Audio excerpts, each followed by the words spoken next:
ठीक है, नमस्कार साथियों।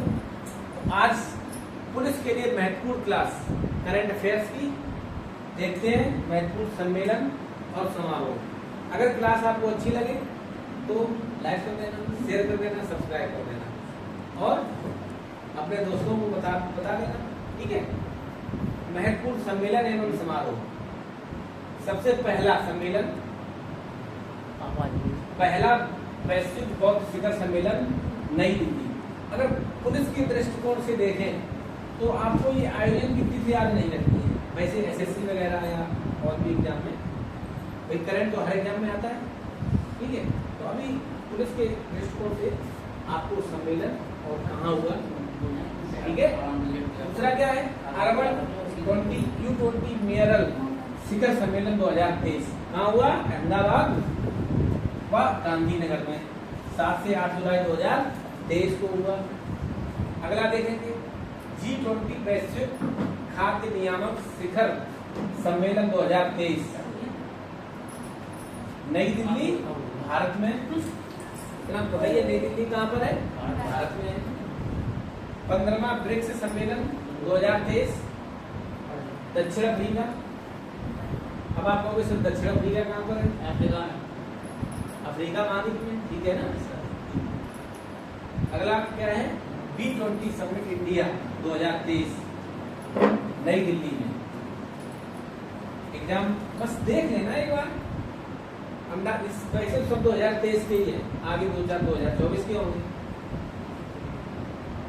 जलवायु परिवर्तन पर संयुक्त राष्ट्र की बैठक 28वीं बैठक कहाँ हुई, दुबई में। जलवायु परिवर्तन का बहुत मुद्दा जो है ना, ज्वलंत मुद्दा है। इसलिए जलवायु परिवर्तन से संबंधित अगर कोई भी क्वेश्चन बनता है तो अपने आप इम्पोर्टेंट हो ही जाता है, ठीक। तो इसको विशेष ध्यान रखेंगे। जलवायु परिवर्तन पर संयुक्त राष्ट्र की बैठक 28वीं बैठक कहाँ हुई, दुबई में, संयुक्त अरब अमीरात। इसको कहते हैं UAE, इतना पता है ना। कब हुई, 30 नवंबर से 12 दिसंबर 2023 तक। अब देखो ये जलवायु से संबंधित एक और मोस्ट इम्पोर्टेंट जलवायु शिखर सम्मेलन 2024। ये इम्पोर्टेंट इसलिए और हो जाता है, जो सम्मेलन अपने भारत में होते हैं और भारत में भी अगर यूपी में हुआ है तो और ज्यादा इम्पोर्टेंट हो जाता है। हालांकि ये यूपी का नहीं है लेकिन महाराष्ट्र का है, फिर भी इम्पोर्टेंट है। नवा भारत अंतर्राष्ट्रीय विज्ञान महोत्सव सम्मेलन फरीदाबाद, हरियाणा में 17 से 20 जनवरी 2024।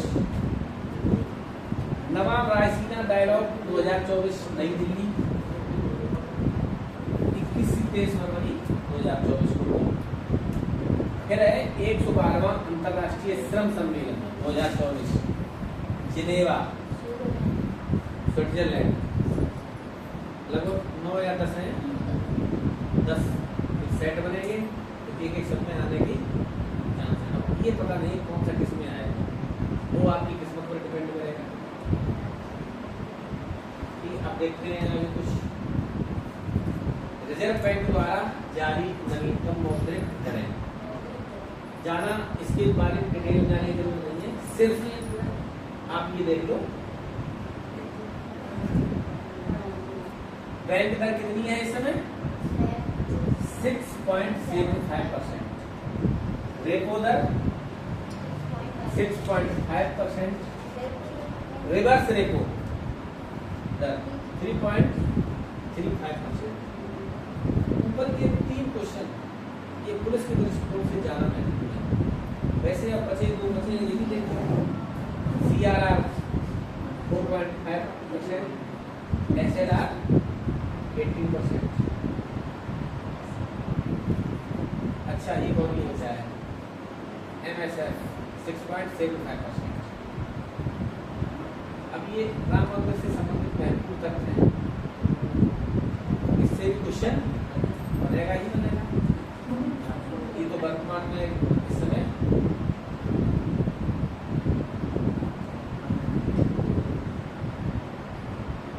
ये थोड़ा सा मिस्टेक हो गई है, हम सुधार कर लेंगे, ठीक है। कितना है 2020 ही है ना, क्लियर है।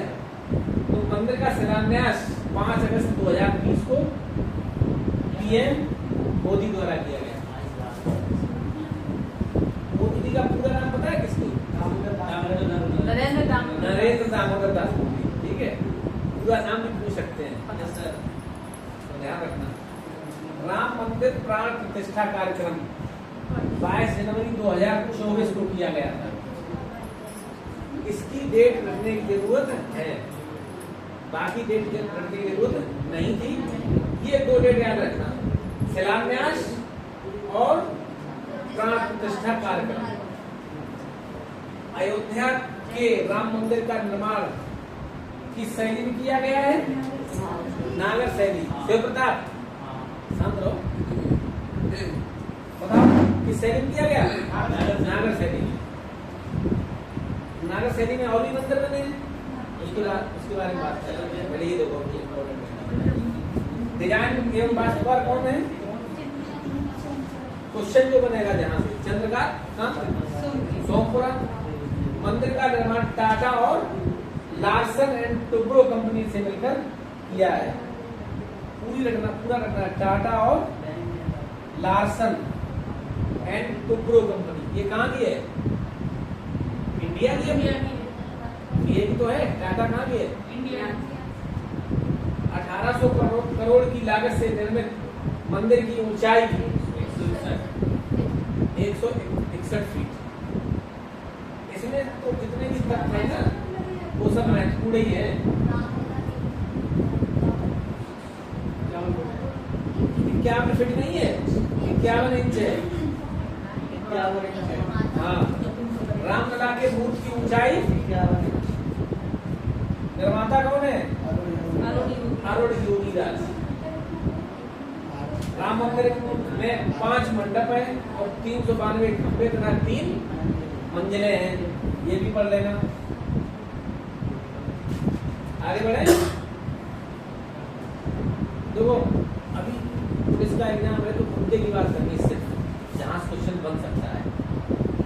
अब है भारत मंडपम महत्वपूर्ण। भारत मंडपम के बारे में सुना तो हो गई ना, मोदी जी ने इसमें बहुत चर्चा की, उसमें सुर्खियों में भी रहेगी काफी। क्या है पढ़ते हैं। भगवान बसवेश्वर की अनुभव मंडपम की अवधारणा से प्रेरित भारत मंडपम का उद्घाटन पीएम मोदी ने कब किया? इसकी भी डेट याद रख लेना। वैसे क्या पूछा जाएगा? ये पूछा जा सकता है, भगवान बसवेश्वर के अनुभव मंडपम की अवधारणा से। ये पूछा जाएगा जो भारत मंडपम की अवधारणा ली गई है वो किससे प्रेरित होकर ली गई है, ये क्वेश्चन बनेगा यहाँ पर। ये डेट का क्वेश्चन यहाँ पर इतना महत्वपूर्ण नहीं है जितना कि भगवान बसवेश्वर की जो अनुभव मंडपम की अवधारणा है, उस क्वेश्चन सीधा सीधा आ जाएगा। तो क्या है अनुभव मंडपम की अवधारणा से प्रेरित होकर, और भगवान कौन से हैं? बसवेश्वर। अब आगे देखिए, इसके वास्तुकार कौन है? संजय सिंह एवं साइमन NAF। ये कहाँ के हैं? इसका निर्माण सापुर जी, पालोन जी एंड कंपनी लिमिटेड ने किया है। भाई कंपनी के नाम याद जरूर रखना है। क्या है? सापुर जी, पालोन जी, याद रहेगा? अच्छा, रख लेना। 2-4 बार पढ़ो तो समझ में आ जाएगा, तो दिमाग में आ जाएगा हाँ किसने किया है। इसके उच्चतम स्तर पर 7,000 लोगों की बैठने की व्यवस्था है। आगे बढ़े।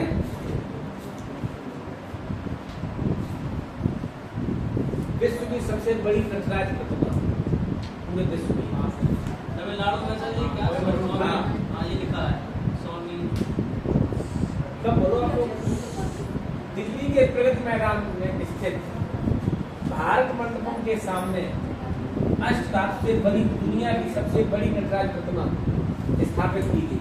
अब पूछा जाएगा कहाँ पर स्थापित की गई, तो दिल्ली के प्रगति मैदान में भारत मंडपम के सामने किससे बनी है? अष्टदाल। अष्टदाल जानते हो?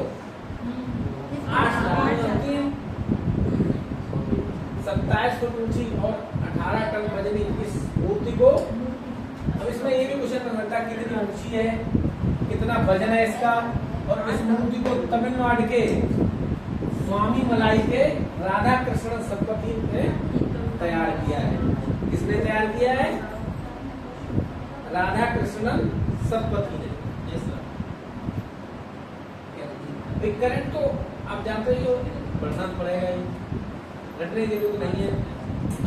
आपने अपनी सहेली का नाम रटा नहीं बेटा? ऐसे कोई चीज आपके कॉन्टेक्ट में बनी रहे, संपर्क बनी रहे, याद हो जाती है। आपने अपने घर जाने का रास्ता रटा नहीं बेटा? अपने आप याद हो गया। ऐसी किताबों के कॉन्टेक्ट में रहोगे, चीजें पढ़ते रहोगे तो सब चीजें याद हो जाएंगी अपने आप। आप भारत का नया संसद भवन देखते हैं, महत्वपूर्ण तथ्य। सबसे पहला, पीएम मोदी ने नए संसद भवन का उद्घाटन 28 मई 2023 को विनायक दामोदर सावरकर की 140वीं जयंती के अवसर पर किया। इसमें मोस्ट इम्पोर्टेंट चीज क्या है? विनायक दामोदर सावरकर की 140वीं जयंती। ये भी क्वेश्चन बनेगा। नए संसद भवन का उद्घाटन हुआ है, किसकी जयंती पर हुआ है और कौन सी जयंती थी? तो विनायक, क्या नाम है? विनायक दामोदर सावरकर की 140वीं जयंती। अब देखिए, नया भवन सेंट्रल विस्टा परियोजना का हिस्सा है। इसका हिस्सा है, सेंट्रल विस्टा परियोजना का हिस्सा है, जिसका निर्माण टाटा लिमिटेड ने 971 करोड़ रुपए की अनुमानित लागत से किया है। ये भी क्वेश्चन बन सकता है, कितना खर्चा हुआ? 971 करोड़ रुपए। भवन का design HCP design and planning company ने किया है। किसने किया है? HCP design. नए संसद भवन के संयुक्त सत्र में कुल 1272 लोग बैठ सकेंगे। क्यों इसमें संख्या ज्यादा क्यों बनाई? क्योंकि अब जो नया प्रसिद्धन होगा ना 2028 के बाद, लिमिटेड था। हाँ, उसमें क्या होगा? संख्या बढ़ जाएगी सांसदों की, राज्यसभा सांसद,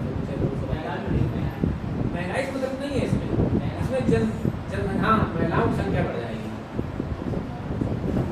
नए संसद भवन के लोकसभा सदन में 888 सदस्यों तथा राज्यसभा सदन में 384 सदस्यों की बैठने की व्यवस्था होगी। नए संसद भवन के वास्तुकार, ये भी महत्वपूर्ण क्वेश्चन बन रहा है। ये तो आप लोगों को मैं एक बार पढ़ा चुका था, पहले पढ़ाया था संसद के बारे में, लेकिन तब थोड़ा सा दूसरे एग्जाम में वर्तमान दृष्टिकोण से भी महत्वपूर्ण रहेगा। ये अभी 2027 तक तो ये महत्वपूर्ण रहेगा ही रहेगा।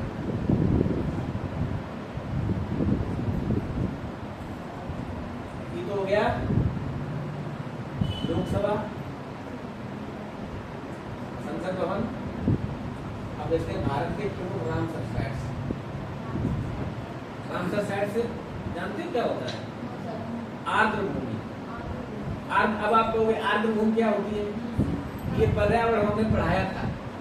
क्या होती है आर्द्र भूमि? इसको बोलते हैं नम भूमि।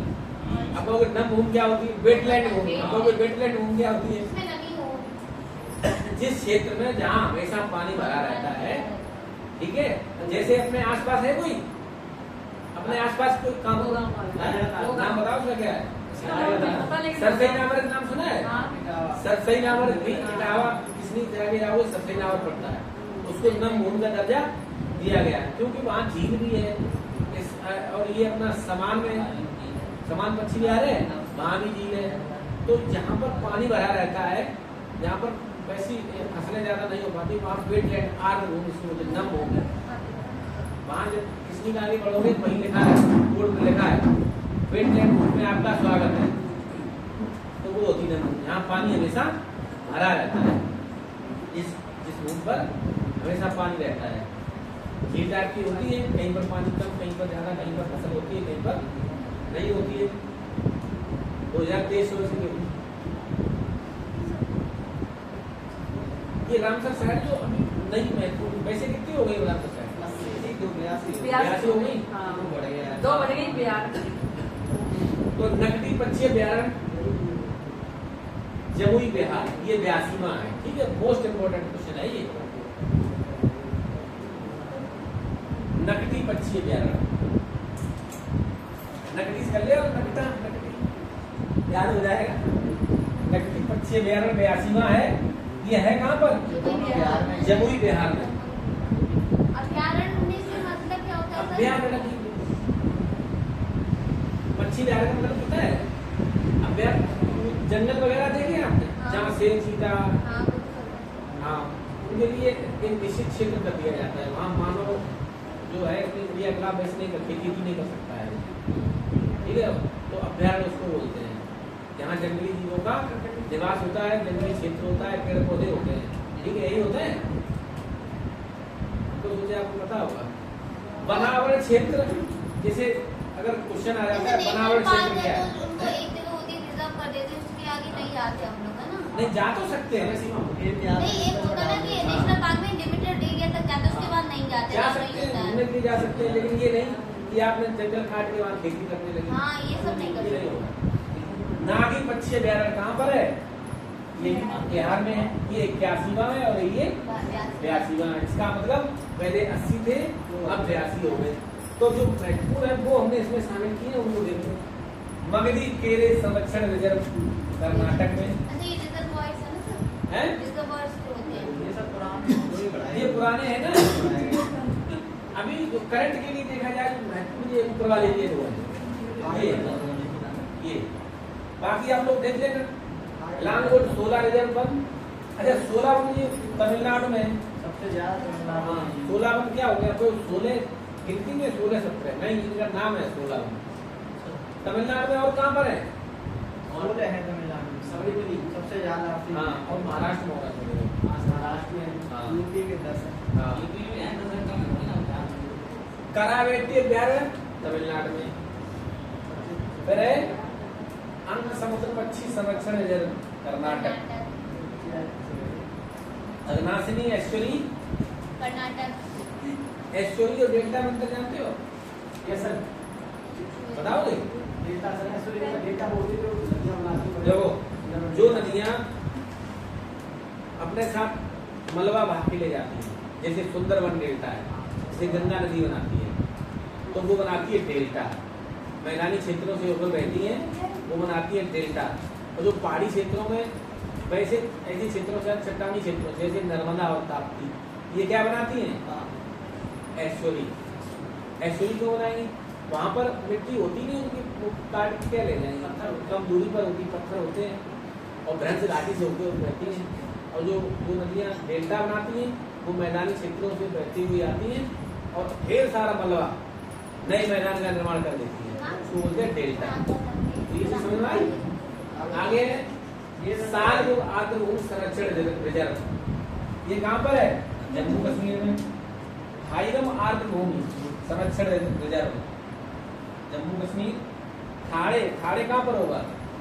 महाराष्ट्र में। खाड़े से कुछ याद आता है? हाँ, वो ट्रेन चलेगी। पहली ट्रेन कहाँ से आएगी? मुंबई से खाड़े। हाँ, खाड़े। खाड़े हैं। तो ये क्वेश्चन को एक दूसरे से रिलेट करना सीखो। इतिहास को भूगोल से, भूगोल को इतिहास से, और अन्य चीजें जैसे करंट की सबको भी हिस्ट्री से।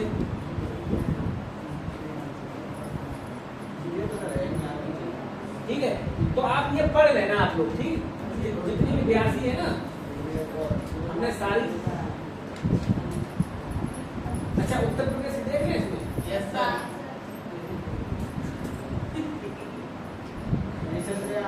ये देख चलो, चंद्रयान भी देख लेते हैं। तो ये सारी पढ़ लेना आप लोग। क्या खत्म करना है? 1 बजे तक याद करना है। मिशन चंद्रयान 3 महत्वपूर्ण तथ्य देखते हैं इससे। अच्छा, अब ये बताओ, अभी अपने भारतीय मूल की अंतरिक्ष में गई हुई हैं, उनका नाम क्या है? सुनीता सुनीता वापस विलियम्स। नहीं है, बड़ी मुश्किल से क्या उन्हें वापस आने की उम्मीद है? नहीं है सर, उम्मीद नहीं है। 2025 तो है, दस लेकिन परसेंट उनका जो जिस यान से गई थी हाँ। उसमें कुछ कमी आ गई है। कमी आ गई। वो अभी वहाँ इनसे कांटेक्ट तो है बता रहे हैं। हाँ सर वो ये वैज्ञानिक लोग कह रहे हैं, हम लोग कह रहे नहीं, हैं। एलन मस्क वो नहीं स्पेसएक्स कंपनी हाँ। वो जा रही है, वो उसका रॉकेट मतलब जा भी सकता है, आ भी सकता है। हाँ, हाँ। तो कोई भेज रहा है, बात चल रही है, भेजा नहीं। वो भेजेंगे। 2025 वो लोग सुरक्षित में हैं। देखना चाहिए सर आपको। लेकिन उनके जो वहाँ पर जो है ना, वहाँ पर ये शरीर उनका खराब होने लगा है बता रहे हैं। वहाँ पर ऐसा वायुमंडल है ना, ऐसे लोग खाने की तो होती नहीं है, आपको पता ही होगा। कुछ ऐसी दवाइयाँ कैप्सूल होते हैं, उसमें एक कैप्सूल होता है, उसमें विटामिन भरे होते हैं। चलो चंद्रयान 3 को 14 जुलाई 2023 को आंध्र प्रदेश के श्रीहरिकोटा, ये तो पता ही होगा ना, श्रीहरिकोटा में सतीश धवन अंतरिक्ष केंद्र से एस सोमनाथ की अध्यक्षता में इसरो द्वारा LVM-3 M4 रॉकेट से लॉन्च किया गया तथा 23 अगस्त 2023 को सफलतापूर्वक चंद्रमा के दक्षिणी ध्रुव पर पहुंच गया। अब इसमें क्या महत्वपूर्ण है? चंद्रयान एक तो नाम याद रखना। कहाँ से लॉन्च किया गया? आंध्र प्रदेश के श्रीहरिकोटा में सतीश धवन नाम भी पूछा जा सकता है केंद्र का। क्या नाम पूछा जाएगा? एस सोमनाथ उस समय कौन थे? अध्यक्ष थे। शिवान क्या रहे? समन्या नहीं आ रही। और कहाँ भेजा गया? चंद्रमा के दक्षिणी ध्रुव पर। अभी तक कहाँ भेजा जाता था? नॉर्थ पोल भेजा जाता था। नॉर्थ पोल पर, ये साउथ पोल पर। कितना याद रखना। और दक्षिणी ध्रुव पर भेजने वाला भारत ऐसा पहला देश, ये इम्पोर्टेंट है। आगे देखो, इसमें 3 मॉड्यूल हैं, प्रोपल्सन मॉड्यूल, लैंडर और रोवर। इनका सबका काम अलग अलग होगा, लैंडर और रोवर का। लैंडर को विक्रम तथा रोवर को प्रज्ञान। ये क्वेश्चन आ भी चुका है। हाँ, यहाँ क्वेश्चन आ चुका है। चंद्रयान 2 को 22 जुलाई 2019 को के सिवान का नाम सुना है आपने? इससे पहले इसरो ले रहे हैं। इसरो द्वारा GSLV मार्क 3 रॉकेट से लॉन्च किया गया था। क्लियर? आगे बढ़े।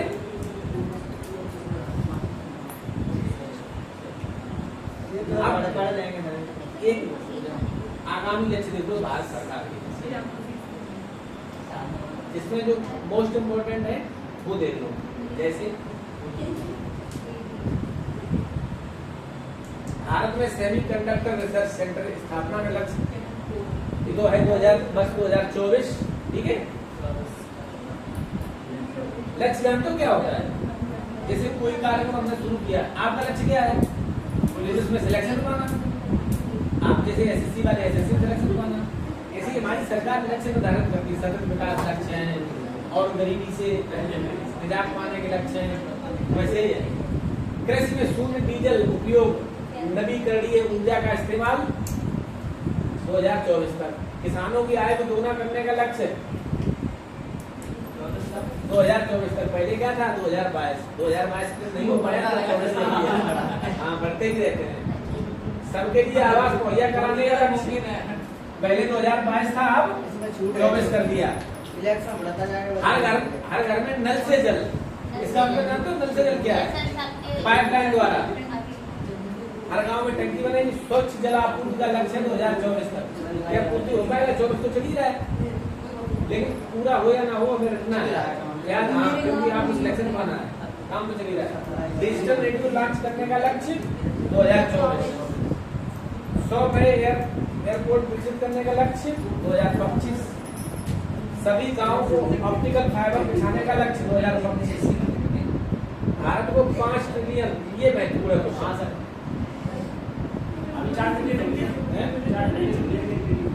गुलशन, ये क्वेश्चन महत्वपूर्ण है, ये इसको देख लेना, सभी लोग देख लेना, ये वाला, ठीक है।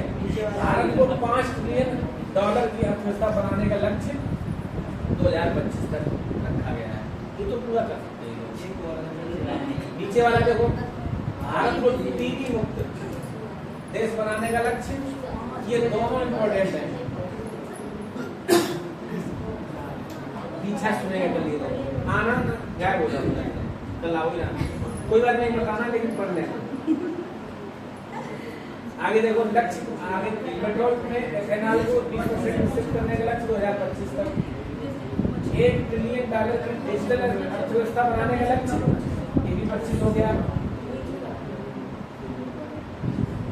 और इसमें मोस्ट इम्पोर्टेंट कौन हो सकता है? दूध पर प्रसंस्करण को दोगुना करना है, 25।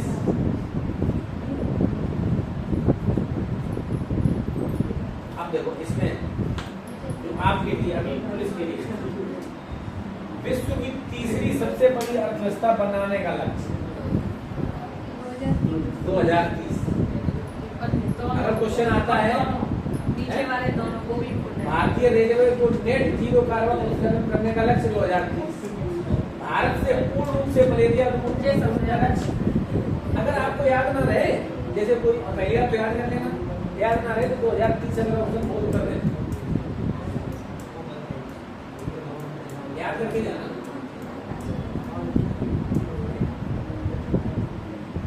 अब देखो 500 गीगावाट अच्छे ऊर्जा प्राप्त करने का लक्ष्य 2030। 280 गीगावाट सौर ऊर्जा प्राप्त करने का लक्ष्य 2030। इसमें बहुत समय लगेगा प्राप्त करने। हाँ, ये तो किया जा सकता है। चंद्रमा पर अंतरिक्ष यात्री भेजने का लक्ष्य 2040। अब देखो भारत को एक विकसित राष्ट्र बनाने का लक्ष्य 19 के दृष्टिकोण से महत्वपूर्ण 2047। अब इसको याद कैसे करोगे? हमारा देश कब आजाद हुआ था? 1947 में। अब 100 वर्ष बाद उसको विकसित करने का लक्ष्य रखा गया है, तो 100 वर्ष बाद, तो इसलिए भारत को विकसित राष्ट्र बनाने का लक्ष्य 2047 है। तो इसको 1947 से रिलेट कर सकते हो कि 100 वर्ष बाद, तो 1947 में हम आजाद हुए थे, तो 100 वर्ष बाद हम विकसित भी हो सकते हैं। तो ऐसे याद करने का तरीका बता रहे हैं। जी सर, ठीक है, मतलब ये नहीं पता है? पढ़ लेना, जो अपने इसमें लिखे हैं पढ़ सब लेना। इस पे अंडरलाइन कर रहे हैं वो ज्यादा। हमारे सामने इंडिया की एक अब देखो, अब देखो ये वाला देखिए आप, भारत द्वारा शून्य कार्बन उत्सर्जन करने का लक्ष्य 2070। इतना लंबा लक्ष्य रख दिया है, तब तक जिसने डिसाइड किया वो ही भूल जाएगा। इतना लक्ष्य रखा है। भारत द्वारा नेट जीरो का लक्ष्य 2070। अब 2070 से कितने संबंधित है? 3 है सर। नेट जीरो का मतलब क्या है? वो बात मत पूछना। अब देखो मुख्य स्टैच्यू ये देखो, फटाफट 2 मिनट होने चाहिए। वर्ष 2022-23 में स्थापित मुख्य स्टैच्यू, इसमें सबसे statue of oneness, एकात्मा Madhya Pradesh के खंडवा जिले में ये पूछा जा सकता है। मध्य प्रदेश खंडवा जिले में ओंकारेश्वर में सरयू नदी के तट पर किनारे मंदाता पर्वत पर स्थित 108 फीट ऊंची स्टैच्यू ऑफ वननेस आदि शंकराचार्य पूछा जा सकता है। किनकी प्रतिमा है? शंकराचार्य की। अब इससे भी महत्वपूर्ण एक और है, सबसे बड़ी मूर्ति है स्टैच्यू ऑफ इक्वलिटी। इक्वलिटी समानता। हैदराबाद के कहाँ पर? तेलंगाना में स्थित 216 फीट ऊंची, 65 मीटर ऊंची स्टैच्यू ऑफ इक्वलिटी संत श्री रामानुजाचार्य की प्रतिमा है। यह बैठी हुई मुद्रा में विश्व की दूसरी सबसे बड़ी प्रतिमा है। इससे इसका मतलब पहली भी होगी, तो ये दूसरी है। स्टैच्यू ऑफ नॉलेज, ये तो पता है? अच्छी बात है। कहाँ पर है? महाराष्ट्र के लातूर में स्थापित 70 फीट ऊंची स्टैच्यू ऑफ नॉलेज। ये कितनी प्रतिमा है? डॉक्टर भीमराव अंबेडकर की। स्टैच्यू ऑफ प्रॉस्पेरिटी पढ़ा है इससे पहले हाँ कभी? पढ़ा है। ये कहाँ पर है? कर्नाटक कर्नाटक के बेंगलुरु में कि बेंगलुरु के कर्नाटक में? बेंगलुरु में। कर्नाटक के बेंगलुरु में। कर्नाटक राज्य बेंगलुरु हाँ। क्या है? राजधानी। इसके 108 फीट ऊंची स्टैच्यू ऑफ प्रॉस्पेरिटी श्रीनाथ प्रभु कैंपेगौड़ा बेंगलुरु के संस्थापक। इस प्रतिमा के मूर्तिकार रामजी सुतार। रामजी सुतार और भी है, किसके है? अभी बता रहा हूँ। स्टैच्यू ऑफ पीस, और देखो स्टैच्यू ऑफ पीस राजस्थान के पाली जिले में जयपुरा में स्थित 27 फीट ऊंची स्टैच्यू ऑफ पीस जैन आचार्य विजय वल्लभ जी महाराज की मूर्ति है। ये इम्पोर्टेंट इसलिए हो रही है कि जैन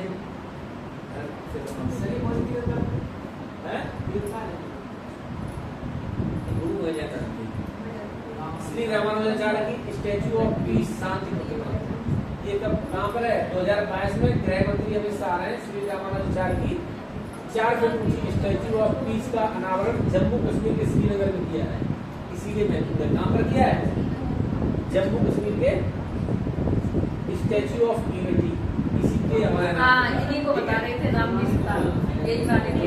एक उसके थे और एक उसके थे एक इसके थे, यही तो बता रहे थे। अब देखो ये अभी तक जितनी हाँ, आपने वही है। पढ़ी है उसमें सबसे महत्वपूर्ण यही है। वैसे भी जितनी पढ़ा दी ये है। तो सुपर टेट में आ चुकी है। हाँ, स्टैच्यू ऑफ यूनिटी। यूनिटी मतलब क्या होती है? एकता। एकता।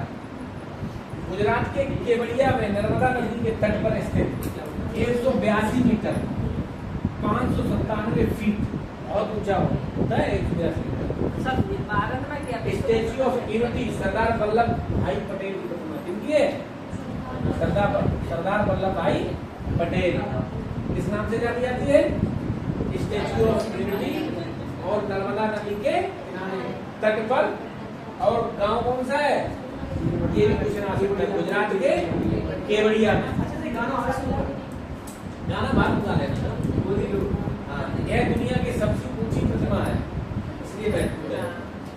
और इसका निर्माण L&T कंपनी ने किया है। इस मूर्ति के शिल्पकार रामजी सुतार। याद है? याद है तो अच्छी बात है। नहीं याद कर लेना। Statue of peace